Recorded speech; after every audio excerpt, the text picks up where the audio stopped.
40 years, Mr. Deputy Speaker, we have left Europe policy to ministers and to mandarins, to a tiny Whitehall elite. Look at the collective mess that they've made of it. A fisheries policy with no fish, red tape strangling small businesses, financial regulation that suffocates the city. And now we're being asked to spend billions of pounds bailing out a currency that we never even joined. We've lurched from one bad deal with Brussels to the next, from one disastrous round of negotiations to another. This is the price we pay for leaving it to ministers and mandarins to decide our Europe policy. It's time to trust the people. Today, every member of this House faces a straightforward choice.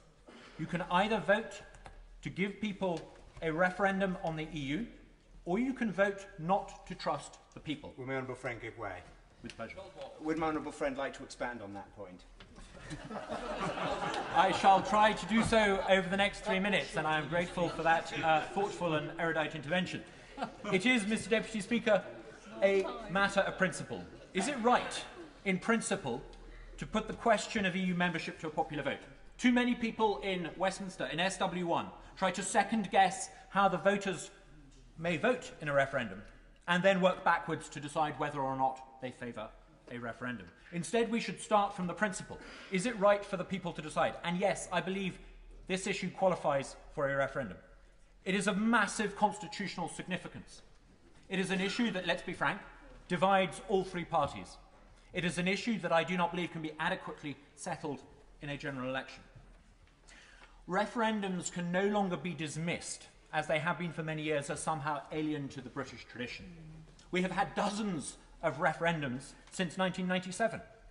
We have had a national referendum on AV.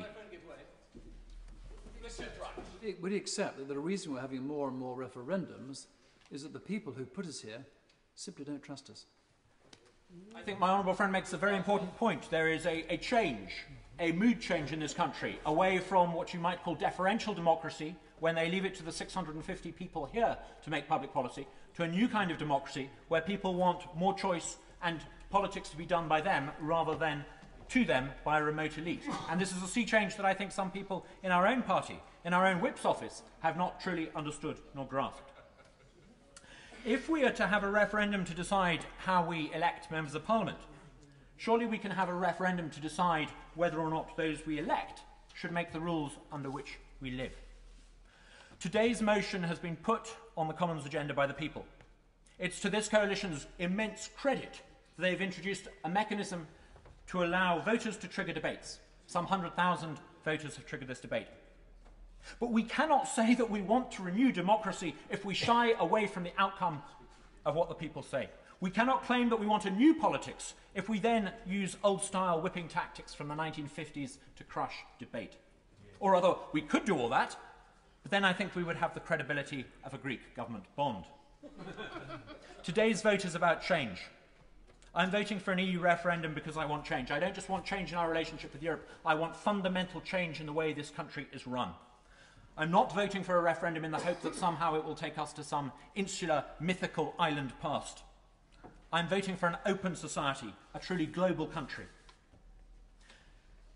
This is not ultimately about flags or anthems or identity. It's about whether it is right for millions of people to have their lives arranged for them by deliberate design of technocrats. It's about democracy. I ask each member to cast their mind back to the day that they were first elected to this House.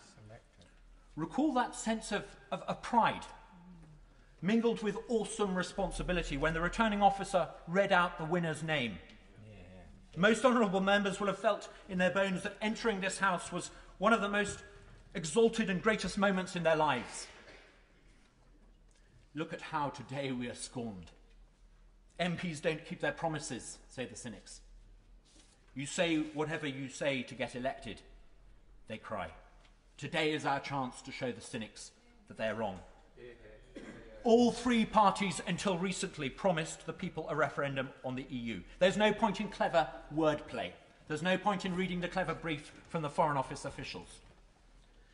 It was what most people understood, that we were going to give them a referendum. That's what MPs in all parties wanted the people to believe. It's the impression we deliberately conveyed.